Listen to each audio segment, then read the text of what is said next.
Let's talk about a complete chronology of ancient history. Now, the start of the history, if we look onto after the Indus Valley civilizations and the developments across the civilizations, the most important was the Mahajanpad. Now, Mahajanpad was nothing but a transition from the tribal settlements to the 16 great kingdoms, which are called as Mahajanpad. So, the word Maha means great, right? And this was a beginning of organized settlement and a urban life which started and which flourished.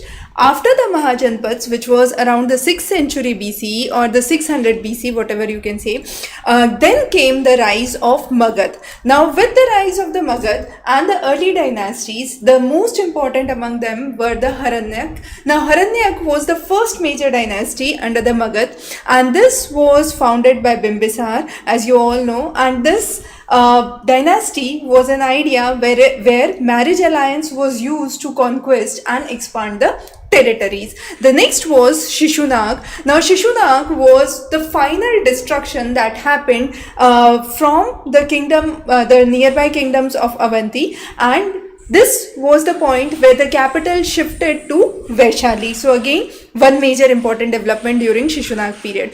The next was Nanda. Nanda were called as the empire builders, and they possessed a huge amount of army, which they it is believed that this army was used to discourage the troops of Alexander the Great invading towards India, and therefore Nanda dynasty were known as the empire builders, and their role of army was indeed one of the major ones to protect India from the advancing foreign invasions. The next was the period of imperial age. Now, this was the time where Mauryan Empire was at its peak. So, under the Mauryan Empire, it was Chandragupta, Bindusar and Ashoka. Ashoka was the one who started and propagated the Buddhism as an important religion, and then the story of Kalinga War, which was the turning point in the life of Ashoka, right? So, it is important that Chandragupta's administrative policies have been really important. Ashoka's peace alignment and Behri Ghosh, that is from war to the peace, which was the Dharma Ghosh. So from Behri Ghosh to Dharma Ghosh was the basic idea which Ashoka propounded during this time.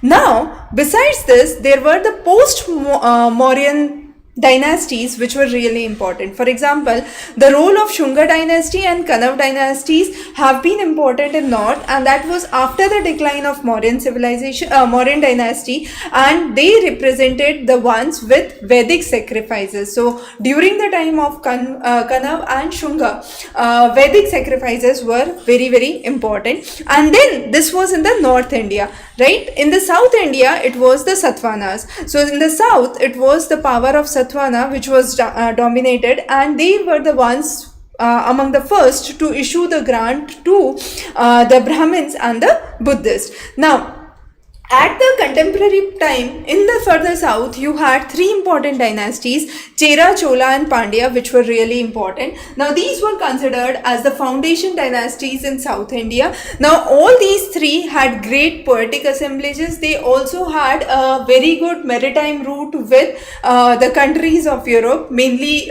Rome and Italy. They had very good connections with. So, Sangam was again known for its maritime development. And then, during this whole period, there was foreign invasions which were constantly there. Among those, the first major one was the Indo-Greek. Now, this was a series of migrants coming from Central Asia towards India, and they brought in what was called as the Hellenistic art or the Gandhara school of architecture. Also, it was the time where the first coin of gold were brought into India, right? Next came the important ones, which were the Kushans. Now, Kushans was the period where Kanishk was one of the major rulers, and this reached the peak under the reign of Kanishk itself. It was also known for its Silk Route path, and also it was the one of the dynasties that led the fourth council of Buddhism. So again, related to Buddhism, Kanishk and his development were important. Finally, the last among this that we would discuss today is the golden age under Gupta Empire.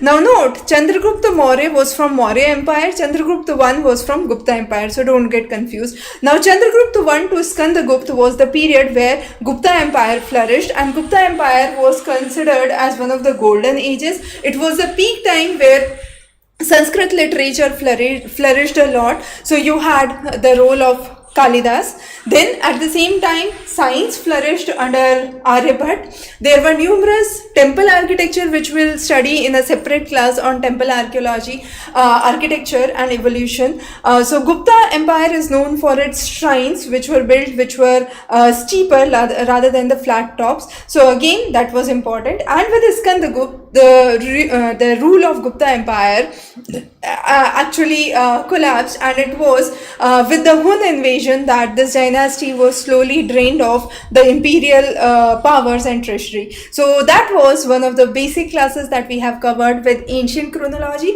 We'll be continuing our sessions with British constitutional timelines, with modern India acts. So stay tuned for more updates on history. Of course, you'll find history more interesting now. Thanks for joining.